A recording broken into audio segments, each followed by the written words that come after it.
today. I played there last night and I have a little camper van, so I've had quite a nomadic life really, and I continue it in my little camper van, sort of wandering minstrel. I mean, I live in Glastonbury, I don't live in the van, so it sometimes feels like I do, but... A few months ago I was contacted on my Facebook music page by a complete stranger who had come across a live stream concert that I did during lockdown in my little cabin in the back garden. I call it a cabin, everybody else calls it a shed. But I call it my log cabin rather grandly. So this was the Log Cabin live session from Glastonbury. And so this Wendy, who I didn't know, had come across my live stream concert. And she asked me if I was the Mandy she'd lost touch with in the late 1980s and she'd been searching for on and off ever since. I don't know that at all. And she hadn't found any trace of her on the internet, but she'd come across me. And I looked a bit like she imagined Mandy might look 30 odd years on. And she remembered that Mandy's father had lived in Glastonbury. And she thought perhaps Mandy had learned to play the guitar in those 30 years. Anyway, I was quite sad to have to tell her that I wasn't that Mandy. But we've become very good friends as a result. It's funny, my brothers sort of say they know, I sort of had a life of serendipitous things happen, and I think you sort of have to be open to that, really. And my older brother said if it had been him, it would have ended at, are you the Mandy I lost touch with 30 years ago? No, okay, bye.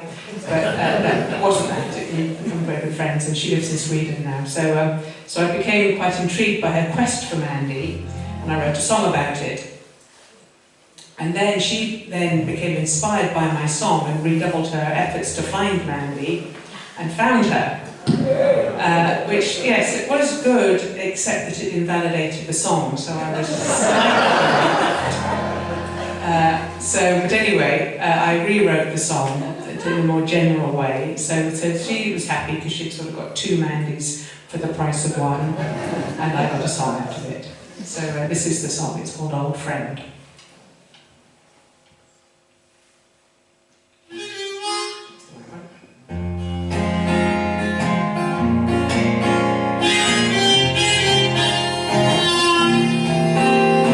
Hit it off from day one, I remember.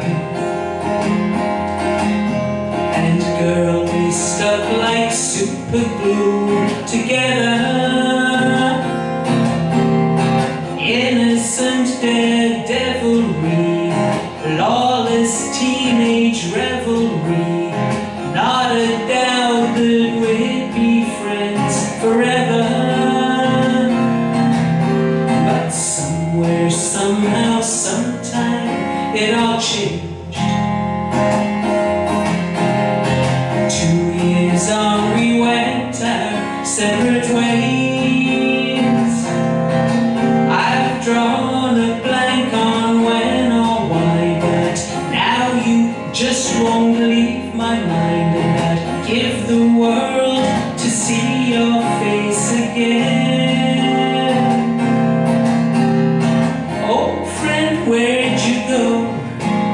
I've been searching high and low, but so far there's been not a single clue.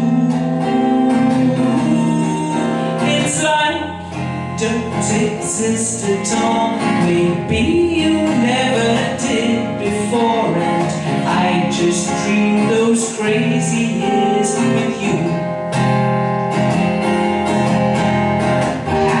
Chose to move on and forget. Perhaps you're best left safely here inside my head.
worse than blasting into a harmonica and finding it's upside down.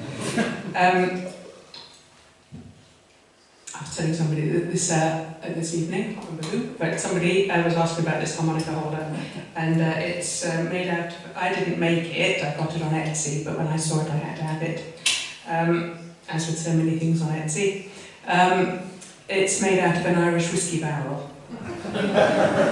So the dark grain is the whiskey that's kind of seeped into the oak. It's very lovely to play. Anyway, until I had two very elderly dachshunds. They became very elderly, while I had them. And one of them, Silver, passed away in November at the age of 18 and a half. And Chili then went 7 weeks to the day after. They'd been like sort of yin and yang, really. And she must have been 16 or 17. But I had Silver first of all. They were both rescues, and I just thought she would be kind of a loner dog, only sort of like a solo dog. And then she was badly attacked about a couple of years after I got her. No, about 5 years after I got her, and nearly bled to death on me. This dog attacked her and bit her neck. So when she survived, I just felt I needed another dog as a sort of backup. And I found out about another ex-puppy farm dog who'd been rehomed from a puppy farm in Wales, needing to be rehomed. And so we went to Wales, and they were like sisters immediately.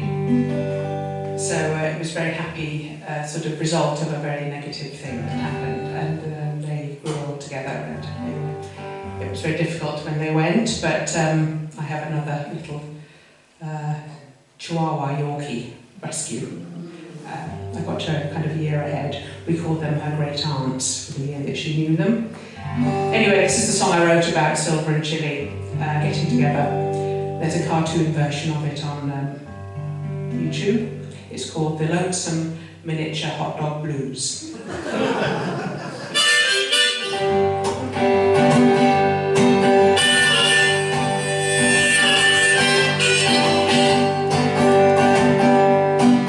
I'm a silver dapple hound, couldn't be much lower down.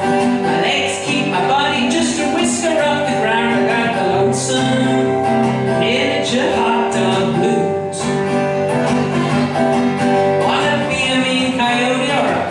Mustang pony, but I'm just a sausage dog who doesn't like to be alone. I got the lonesome miniature hot dog blues. Get down. I'm delicate and shy, ain't too much drives me wild. The postman with his mailbag, but he ain't been for a while. I got the lonesome miniature hot dog blues.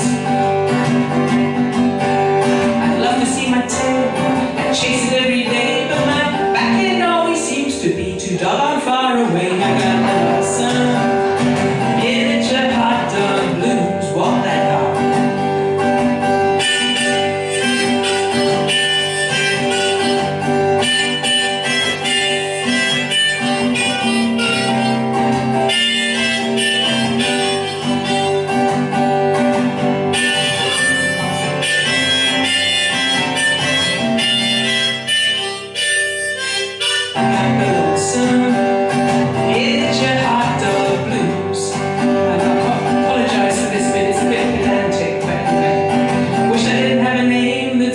So long, cause it makes me blue to hear the word pronounced so wrong. Dash hounds we ain't, it's dachshund. But sausage dog will do, or we know, sometimes in America. I got worry on my brow, I couldn't be much lower now. I've been alone all day and it's getting dusky now. I got the lonesome miniature hot dog blues. Now my woman's just arrived, she got something by her side. Another little dachshund I'm wagging with delight. No more lonesome miniature hot dog blues. One more time.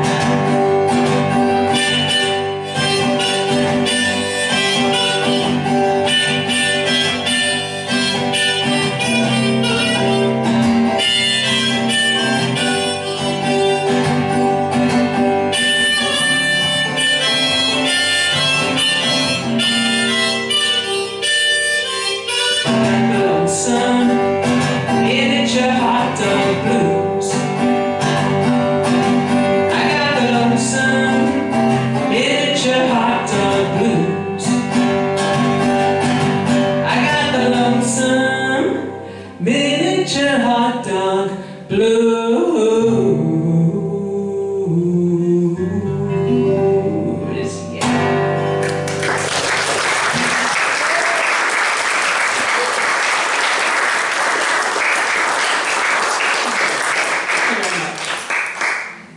I never quite know whether to tell this little story or not, but because it's sort of slightly politically incorrect. But I was on the quiz show Tenable. It's an afternoon quiz show with Warwick Davis. I don't know if anybody's seen it or heard of it, but he's a diminutive little chap, and he's a very, very, very good host, I must say. He was very funny. He asked me when I went up to do my round what I did, and they'd already asked me in the interview thing, and I said, I'm a singer-songwriter, and he said, what do you write songs about? So I'd already said to the interviewers I write songs about love and heartbreak and the road and things, but for some reason I said to him, oh, and I write about my sausage dogs. And I hadn't said that before, and then he said, oh, sing me a song about your sausage dogs. So I could see the look of horror on my friend Carol's face as of all the songs I've sung. I sung to Warwick Davis the opening line of that song, given that he has very short legs. I'm a silver devil hound, couldn't be much lower down. My legs keep my body just a whisker up. And I looked over him, and he went, that could be my anthem. And they kept it in. They did it's sort of quite heavily edited, but they phoned me to ask me if it was my song, because they wouldn't be able to include it otherwise. And so they did keep that little snippet in. And I now get penny royalties every time the show is aired on any particular channel. Literally penny royalties. Alright, this is a song I wrote. Another place I lived very briefly was Eastbourne, and I got to know an American couple very briefly, because they went back to America quite soon after. But in the time I knew them, Sandy told me this story about her growing up in Ohio, but knowing that their family home was in Georgia, had been abandoned during the sort of Depression years. And this is the story of what she told me. And then I never saw her again, actually, but I have managed to get the song to her, and she okayed it. It's called The Old Red Brick.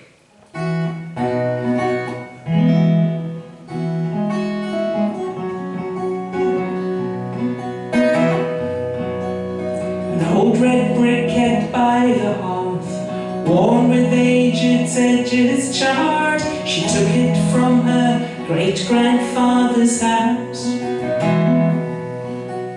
For years his family walked the soil, but when the Dust Bowl took its toll, they boarded up the place and left the South.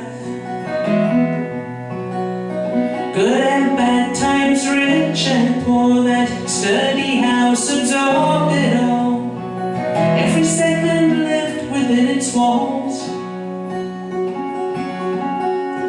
built by one determined man on southern Georgia farming land. Dreamed that house would last forevermore. The family stayed on in the north, the farm a memory long gone, until the great-granddaughter took a trip down south. Found the place prized off a board, squeezed through the gap and stood in awe, a ghost in her great-grandfather's old house.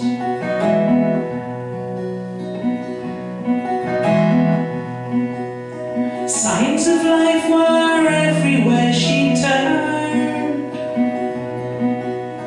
clothes and dishes, hats and boots, her grandma's butter churn. Loved ones gazed down from the walls, while on the bed a blue-eyed doll waited for the family to return. Good and bad times, rich and poor, that sturdy house absorbed it all. Every second lived within its walls, built by one determined man on southern Georgia farming land. Dreamed that house would last forevermore. Her mom stalked up beneath her arm. She scrambled out the way she'd come, then ran back to the safety of the car. In later years the house burned down, and then the only thing she found was one charred brick she placed upon her hearth. Good and bad times, rich and poor, that sturdy house is now long gone, but with it everything within its walls, built by one determined man on southern Georgia farming land. Dreamed that house would last forevermore. Dreamed that house would last forevermore.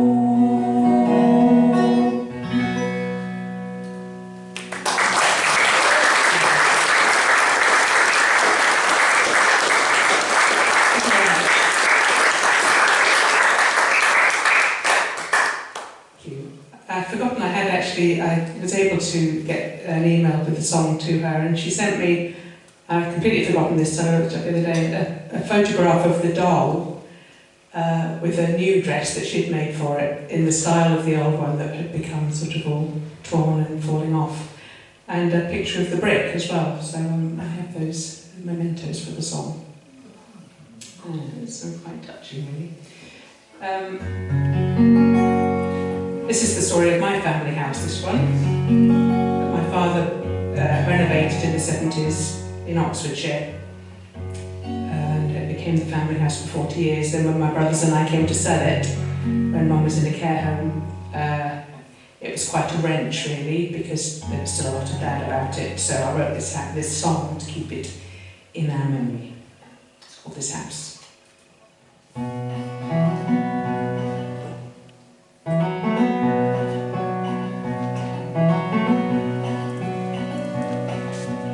Father built this house back up to what it once had been. Raised the roof, tore out the guts, a home for us, his dream. Lick of paint he had in mind, but here it took from him. And the concrete floor still hadn't dried the day he moved us in. This house recalls where games were played, fights were fought and love was made.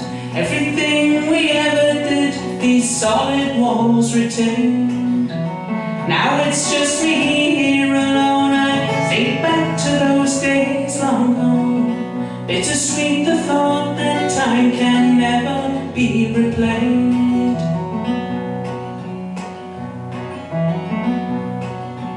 Parents stayed for 40 years, kids gone to live their lives.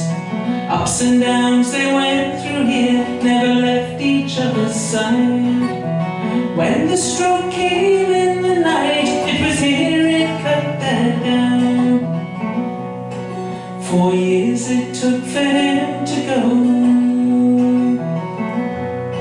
yet still he's all around. This house recalls where games were played, fights were fought and love was made. Everything we ever did, these solid walls retained. Now it's just me here alone. I think back to those days long gone. Bittersweet the thought that time can never be replayed.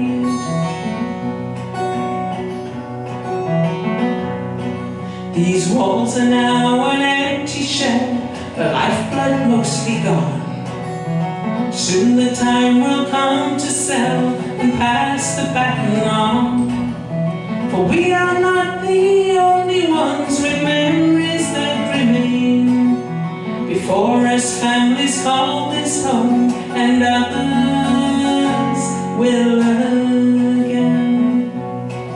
This house recalls where games were played, fights were fought and love was made. Everything we ever did, these solid walls retained. Now it's just me here alone. I think back to those days long gone. Bittersweet the thought that time can never be replayed.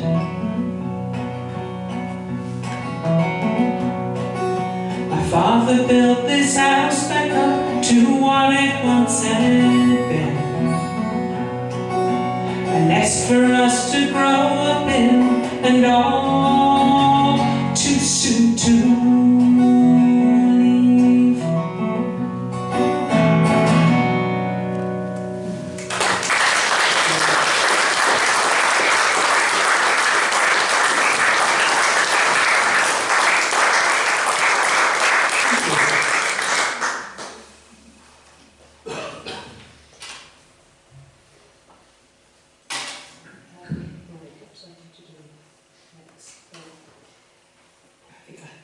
In the mood a bit now.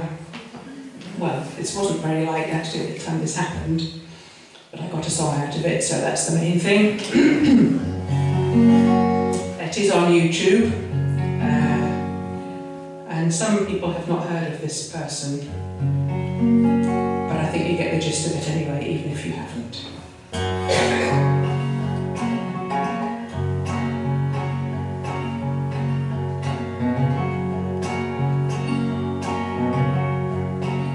My hair's become a nightmare, heavy and lank and straight, no crowning glory anymore.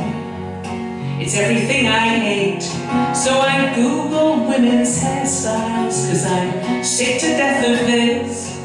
And a screenshot of Meg Ryan appears from a rom-com called French Kiss. And I want Meg Ryan's hair, I want Meg Ryan's hair. Tousled, sassy, oh so cute, I want Meg Ryan's hair.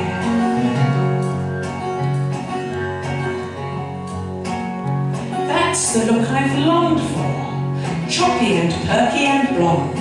So without delay I'm on my way to the half-cut hair salon. I want Meg Ryan's hair, I say as I stride into the room, and all the women in there cry out, oh yes, me too. We want Meg Ryan's hair, we want Meg Ryan's hair. Tousled, sassy, oh so cute, we want Meg Ryan's hair. Feel free to sing along if you feel so moved. Even the men. The stylist briefly glances at the headshot on my phone, nods and picks her scissors up, prepared to have a go.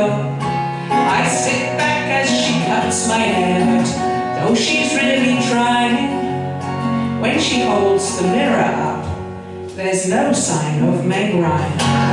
It's not Meg Ryan's hair, it's not Meg Ryan's hair. Not tousled, sassy, even cute, it's not Meg Ryan's hair.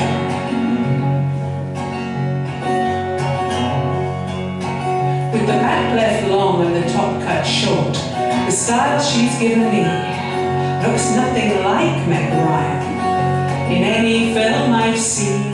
Yet, in a strangulated voice, the words stuck in my gullet, I say, oh that's fantastic, as I behold my mullet.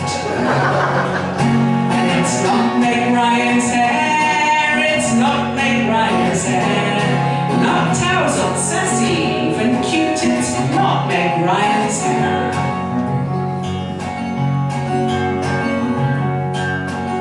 I feel like a throwback to 1986, as I hand the stylist 50 quid, and on top of that, a tip. I trudge home feeling gutted, and very nearly crying, painfully aware that I look nothing like Meg Ryan.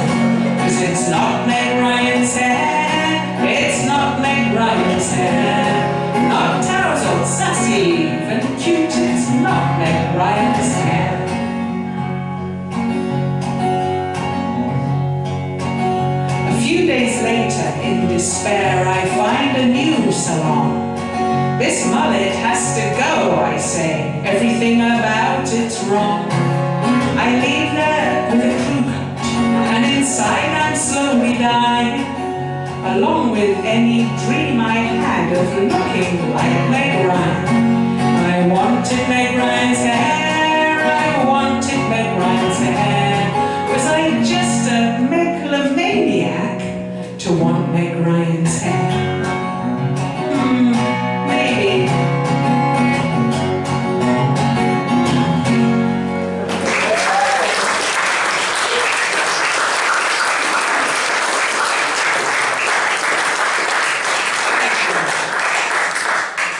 So we made a video of that, but trying carefully not to incriminate any particular hair salon. So there's a selection from around the sort of Somerset area with the half-cut hair salon sort of superimposed. That wasn't the name of it. It didn't really happen, actually. Kind of like that, but it wasn't the half-cut hair salon.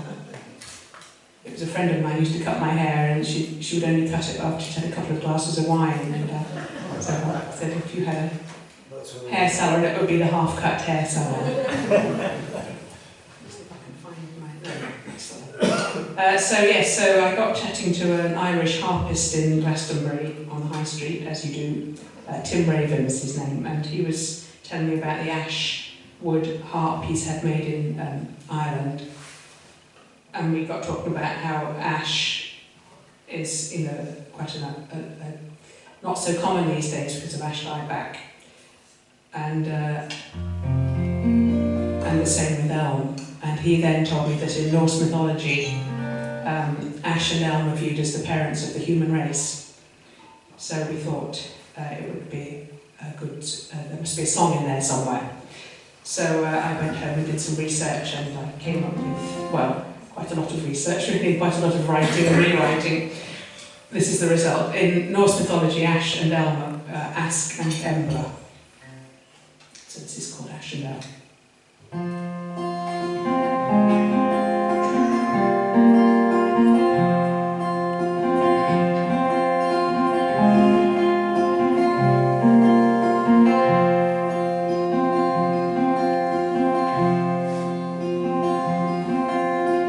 Odin and his brothers, Norse deities all three, came upon two tree trunks washed up by the stormy sea. One was ash, the other elm, uprooted out of place, and the gods decreed they'd be the parents of the human race.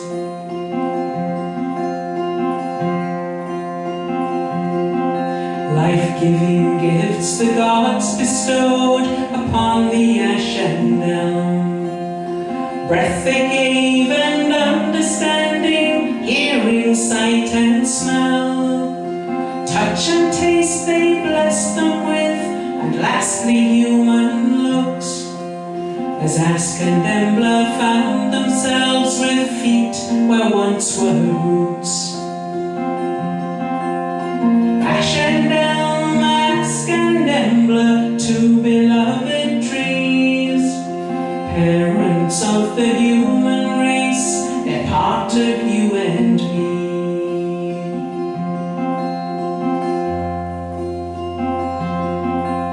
And they went forth and multiplied, the first of humankind.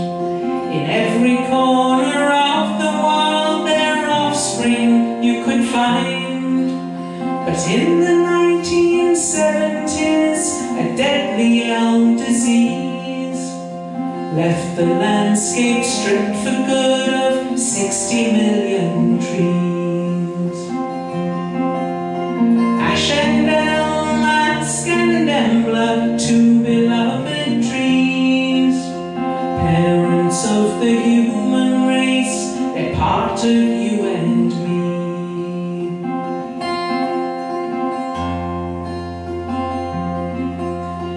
Ash remained resilient when elm was mostly gone, until his leafy crown was blighted August quickly spread, and it seemed dusk would surely be, with his dearest Embla consigned to history. Ash and elm, ask and Embla, two beloved trees, parents of the human race, they're part of you and me.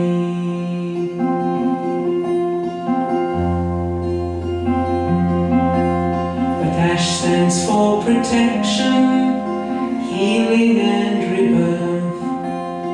Elm has great tenacity, a deep bond with the earth.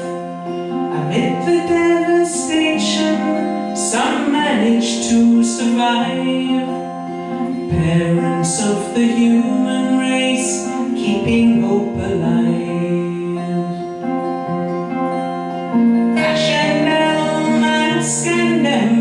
Two beloved trees, parents of the human race, they're part of you and me. Ash and elm, ask and Embla, two beloved trees, parents of the human race, still part of you and me.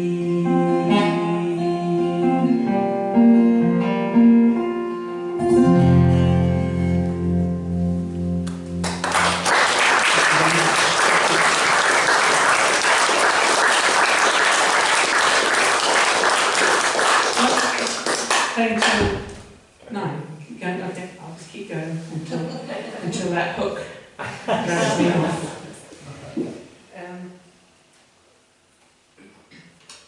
I lived in Austin, Texas for all through the 90s, when it was a good place to live. Not sure I want to be there now, but it was a great music scene as well. And one of the things I really liked about the American culture was diners, American diners. And so I wrote a song. I can't find the other capo now.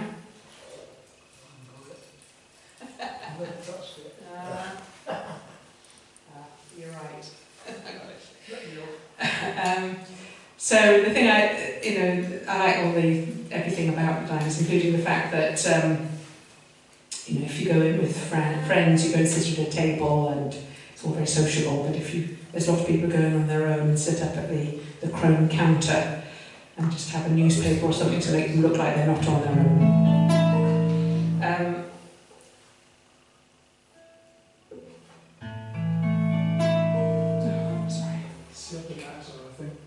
What's that? The other one? Oh, yes. Thank you. I knew that. So yes, there's a diner in Austin called the Omelette Tree that I always think of when I sing this song, and it's called Table for Two.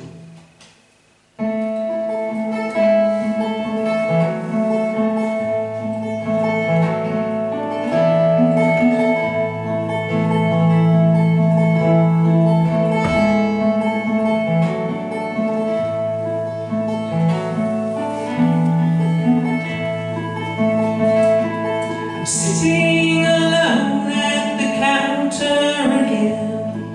Behind me's a table for two. What use have I for that second share now? Now that I haven't got you. Oh, now that I haven't got you. This was the diner we came to that night, after I first danced with you. This was the place where we first really talked. It was there at that table for two. This is the diner I've come to for years. Now it only holds memories of you. And that night, and the fight that reduced me to tears, there at that table for two.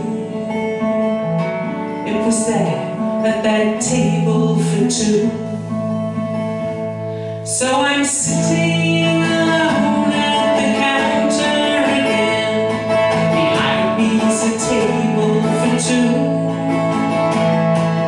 Watch you survive for that second chair now. Now that I haven't got you. Oh, now that I haven't got you. There's a stool where I now always sit on my own, and all those around me, they're all so alone.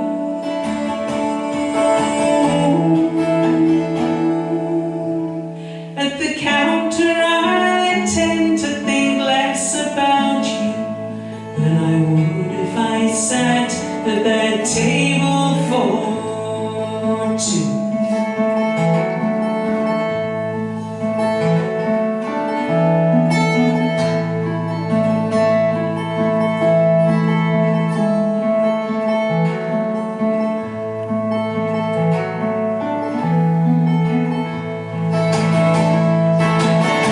Still I come back to this diner most days. They serve the best heartache in town, and with it they give you unlimited tears to wash the bad memories down. Then wash those bad memories down. So I'm sitting alone at the counter again. Behind me's a table for two. Watch you survive for that second chair now. Now that I haven't got you. Oh, now that I haven't got you. Oh, now that I haven't got you.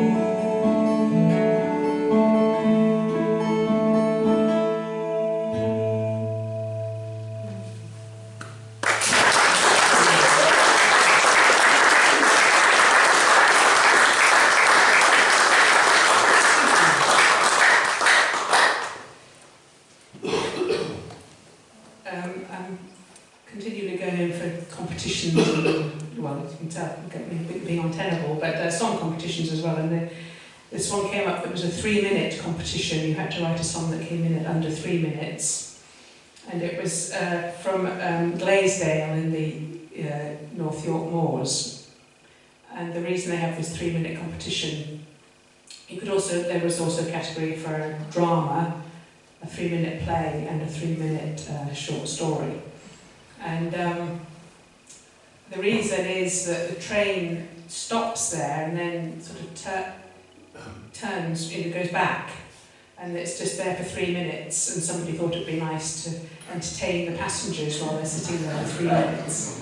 So they had this competition, and I just happened to have a song that came in at quite a bit under 3 minutes, so I submitted it to them, and then I sort of thought more about it and thought maybe I shouldn't have done, because I have to put on this sort of rather fake Yorkshire accent in the song. Anyway, it was placed in the competition, so they didn't, they probably weren't that offended. And then they asked me if I would go up there and perform it at their little festival they have. So I drove a long way. I was in Devon at a festival, and I drove up and got there by the skin of my teeth to perform the song. And as I got out of the van, I thought, what on earth am I doing? I'm going to be putting on this fake Yorkshire accent to people who it is their accent. But anyway, they were lovely about it, and then the result was that somebody has approached me to do a cover of the song, who was from Middlesbrough. So, so this is the song. The reason is, it's a conversation between two people in a romantic relationship, but with differing degrees of romanticism. And I knew somebody from Middlesbrough for whom flowery language did not exist. So that's why it sort of has this Yorkshire thing. So it's good. Why are your eyes so dazzlingly blue, you said? Genetic mutation in my humble view. Why does your hair have a glorious sheen? Well, that's the molecular structure of keratin. Why is your skin so wonderfully smooth, you said? That'll be a pumice stone that I use. You're nothing if not pragmatic, and I'm nothing if not ecstatic, 'cause I'm in love with you. How come your lips cry out to be adored, you said? My lips saying out me vocal cords. How come you smell like a perfumed rose? Happen that nasal spray's unblocked your nose. What makes you smile so when I'm here beside you? Facial muscles zygomaticus major and minor. You're nothing if not pragmatic, and I'm nothing if not ecstatic, 'cause I'm in love with you. I must have missed this bit out because it would come over more than 3 minutes, but here's a humming bit, you can join in if you like it.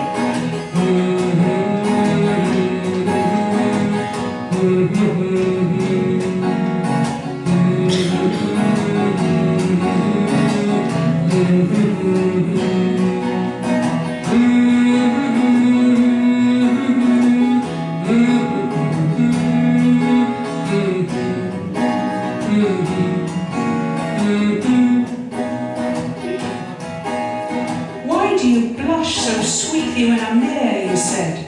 It's called rosacea, I've been suffering for years. Why when I see you do I feel this crazy way, you said? That'll be a sign I see it's fire in your brain.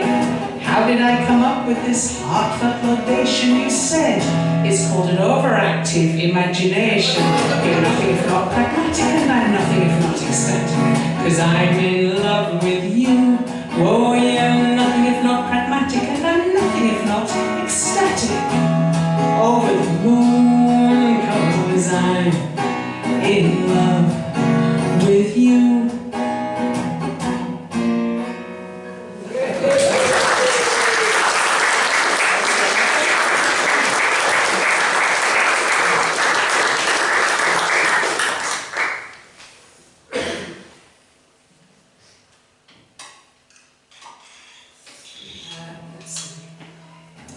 So yes, I have lived a very nomadic life, and I once described it to somebody as a trail of goodbyes, and in a fairly positive way, I think, that could be positive. My father was a fighter pilot in the RAF, and so we...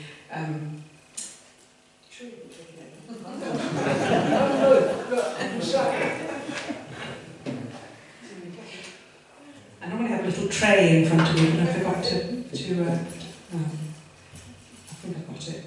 Anyway, yes, so we moved every 2 years when I was a child, and I think that kind of set me up for just thinking every 2 years, it's time to move on somewhere else. But anyway, I've lived in Glastonbury for 6 years now, so that's quite a long time, really. In Glastonbury. Yes, it's fine. But I've got my camper van to travel around in. So I said it was a trail of goodbyes, and then I immediately thought, there's a song in that. So this is it. It's called Trail of Goodbyes. Unsurprisingly.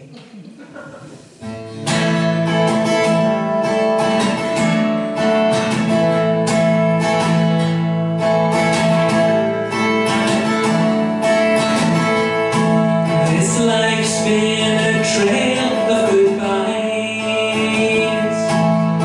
Born on the road, always lived on the fly.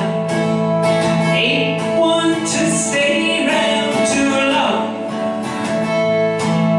Sooner or later, it's time to move on. I've traveled the East Coast, I've lived way out west. High in the mountains, my soul found some rest. I've sprawled in a mansion, scraped by in a shack. 2 years in a trailer, I'll never get back. This life's been a trail of goodbyes. Born on the road, always lived on the fly. Ain't one to stay round too long. Sooner or later, it's time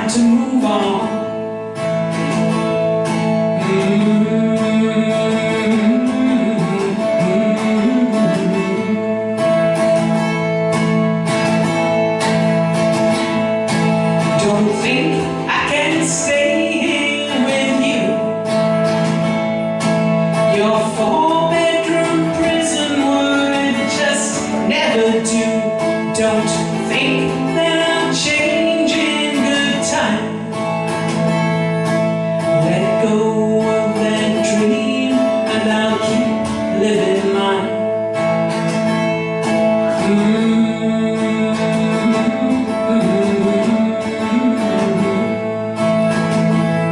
9 to 5 in the city, relaxed on the coast, moved far from all people, crushed in way too close, explored distant places, 6 months and no, shared rooms with strangers, struck out on my own. This life's been a trail of goodbyes, born on the road, always lived on the fly. Ain't one to stay round too long. Sooner or later it's time to move on. Yes, sooner or later it's time to move on.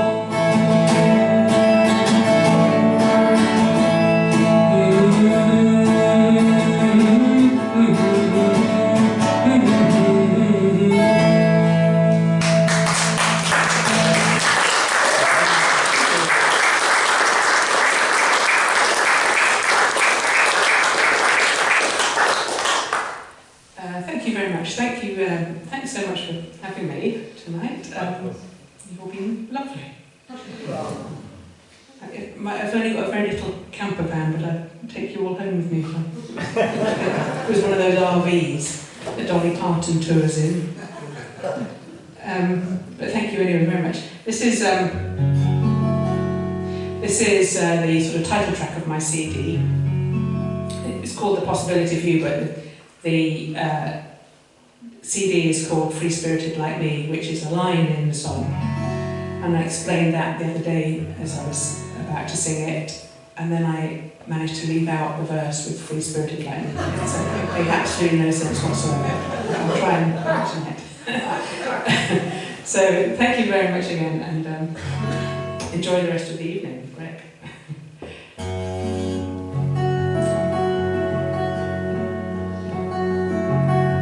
To lay it on the table, to set the record straight. The truth is I don't ever want to settle in one place. Born to roam this world, I always dreamed of flying free, never being weighted down with things I just don't need. Some lovers tried to mold me and bind my heart with chains, turn me into what I'm not, make me swear I'd stay. But nobody's gonna change me into who they think I am. I'd sooner go through life alone than down that road again. It never crossed my mind someone might change my point of view. So very late to contemplate the possibility of you.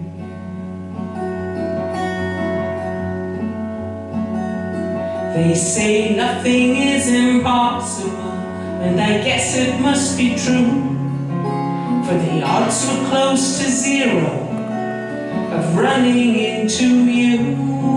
A wandering soul, a lonesome heart, free-spirited like me. So many other places than that bar you could have been. But thank God our worlds collided, and thank God you caught my eye. A glance led to a heart-to-heart, a mirroring of minds. That night we both found something we'd never found before. Two solitary travelers, not lonesome anymore. It never crossed my mind someone might change my point of view. So very late to contemplate the possibility of you. Ooh, you hold me. Ooh, so glad that we are more than friends. Ooh, you show me. You never know what's waiting round the bend.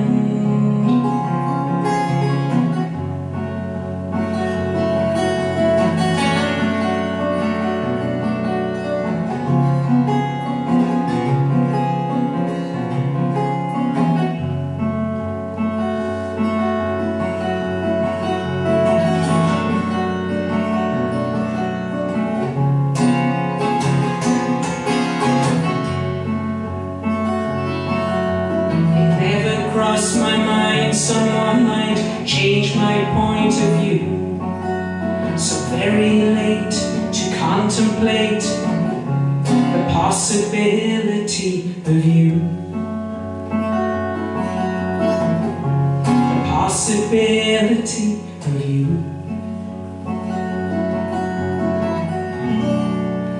The possibility of you.